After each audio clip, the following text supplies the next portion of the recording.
In a move symbolizing America's growing military posture in the Caribbean, the U.S. Navy's guided missile cruiser USS Lake Erie transited the Panama Canal from the Pacific into the Caribbean late Friday, bolstering an ongoing deployment of naval power near Venezuela.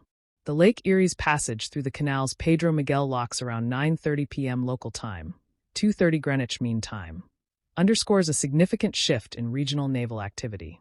While the Pentagon frames this as part of an intensified counter-narcotics mission targeting Latin American drug cartels, observers warn the scope and scale of the deployment suggest deeper strategic motives.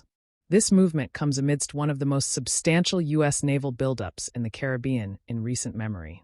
Sources report the deployment includes at least 7 warships, including destroyers, an amphibious assault ship, and the missile cruiser USS Lake Erie, a nuclear-powered attack submarine, providing covert capabilities, over 4,500 sailors and Marines, ready for immediate action. The assets in position, especially some equipped with Tomahawk missiles, project both deterrence and strike capabilities. According to Washington, the deployment aims to disrupt drug trafficking pathways, notably fentanyl flows tied to Venezuelan criminal networks.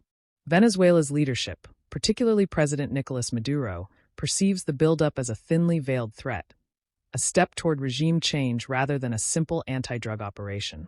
Maduro has condemned U.S. actions as illegal and mobilized millions of militia members in response. Analysts suggest the scale of the task force is not typical for counter-narcotics alone. Rather, the composition signals U.S. readiness to apply pressure on Caracas, potentially to detain Maduro, or to assert dominance in the Western Hemisphere.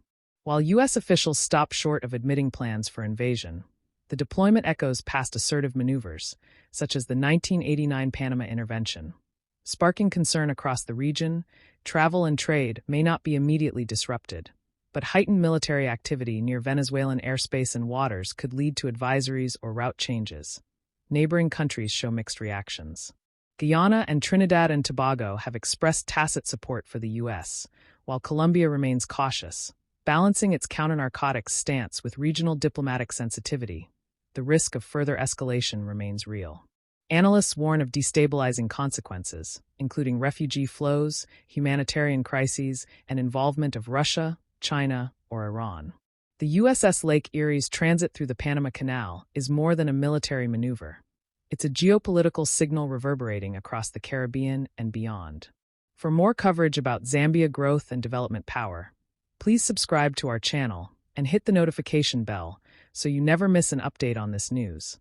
Like and don't forget to leave a comment about how you want us to present further